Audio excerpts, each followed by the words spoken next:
नमस्कार, एक बार फिर से आपका स्वागत है सी न्यूज भारत में। खबर कल्याण से, जहां कृषि उत्पन्न बाजार समिति के निदेशक पदों के लिए होने वाले चुनाव में अब तक 154 नामांकन दाखिल किए गए हैं। 2 जून को हुई छानबीन के बाद 14 नामांकन रद्द हो गए हैं, जिससे अब 140 उम्मीदवार चुनावी मैदान में हैं। 3 जून से 17 जून तक नाम वापस लेने की प्रक्रिया चलेगी, जिसके बाद अंतिम उम्मीदवारों की संख्या स्पष्ट होगी।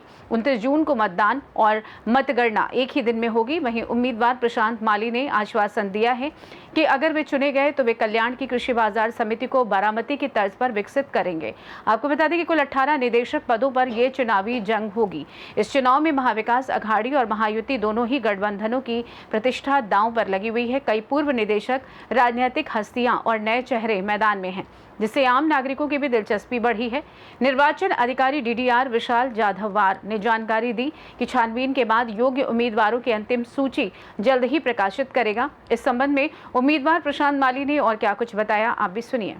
कल्याण कृषी उत्पन्न बाजार समितीची 2025 ची निवडणूक आहे, त्याला मी स्वतः प्रशांत माली आडते व्यापारी गटातून उभा है। मैं प्रशांत माली कृषि उत्पन्न बाजार समिति का 2025 का जो चुनाव है उसमें व्यापारी और आड़ते गट से खड़ा हूँ। कृषि उत्पन्न बाजार समिति की चुनाव ये लोकतंत्र के हिसाब से हो रही है। 6 साल के बाद ये चुनाव हो रहा है।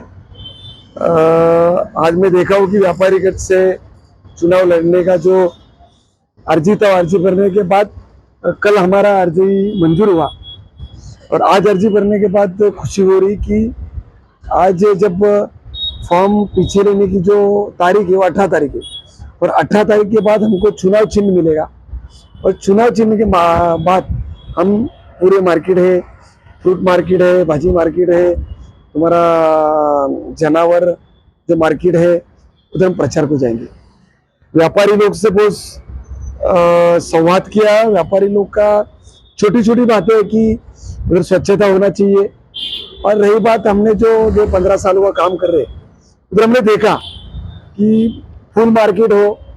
आज फूल मार्केट की इतनी बड़ी समस्या है कि 565 व्यापारी जो KDMC की है और कुछ 100-150 व्यापारी APMC की है, उसमें इतना करप्शन भरा हुआ। कुछ लोगों ने लाखों रुपए लेके कुछ व्यापारी से लूटमार की। आज भी कुछ व्यापारी APMC के ऑफिस में रो रहे कि मेरा इतना ऑन लिया, उतना ऑन लिया, कुछ हो रहा नहीं है, कुछ हो रहा नहीं। उस पर करप्शन पे हमको रुकाना है, उस पर कायदेशीर कार्रवाई करना है। दूसरा, आज तुम जानवर मार्केट देखेंगे, बहुत गंदगी है, APMC कुछ नहीं कर रही। उधर स्वच्छता करके उधर कंक्रीट रोड बनाना है। बाजार समिति का तुम अपना J बिल्डिंग देखेंगे, धान्य मार्केट देखेंगे, बहुत बिल्डिंग टूटी हुई है। मतलब बाजार समिति के व्यापारी शेतकरी की लाखों रुपए का शेष हो रहा है, पावती पट रहा है।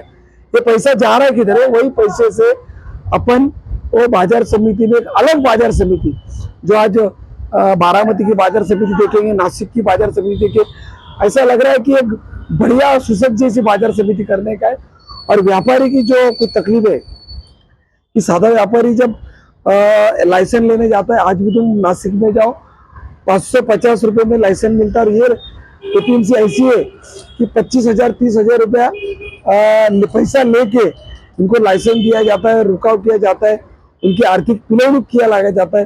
वो हमको रोकना है कि व्यापारी को लोकतंत्र के हिसाब से डायरेक्ट जाके उनको सीधा, उनसे एजेंट की जरूरत नहीं होना चाहिए कि डायरेक्ट उसको लाइसेंस मिलना चाहिए।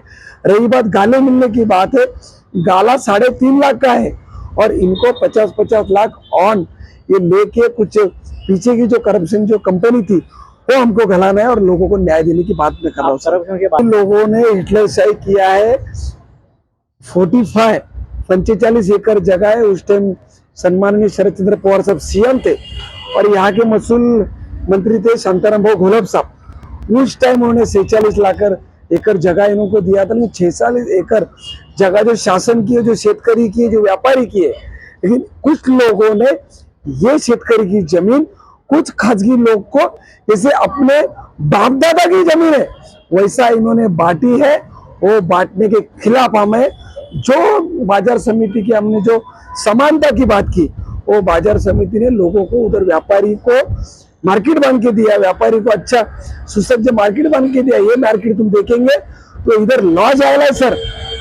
तो ये सब हमको हिटलरशाही की कहानी तुमको प्रामाणिकपणे कबूल करता हूँ कि मैं खुद राष्ट्रवादी का कार्याध्यक्ष शरद चंद्र पवार गट का है। हर कार्यकर्ता को लगता है कि अपनी सत्ता है, कि देखा हमें कि अपन ने अब देखा कि महाविकास आघाड़ी के लोकतंत्र में आज काम करती है। मैं अपने माध्यम से मैं कबूल करता हूँ कि महाविकास आघाड़ी के आज भी लोग, शेतकरी हो, व्यापारी हो, हर इसमें जाके कौन सा भी एटीट्यूड नहीं करके महाविकास आघाड़ी का सभापति बने, महाविकास आघाड़ी का उपसभापति बने। एक कार्यकर्ता के हिसाब से मेरी भावना है। धन्यवाद। जय हिंद, जय महाराष्ट्र। Thank you. कल्याण से सी न्यूज संवाददाता दीपक मोरे की रिपोर्ट। फिलहाल के लिए इस खास रिपोर्ट में बस इतना ही। देश दुनिया की तमाम बड़ी खबरों को जानने के लिए जुड़े रहिए सी न्यूज भारत के साथ। हर खबर आपके साथ, आपके हाथ।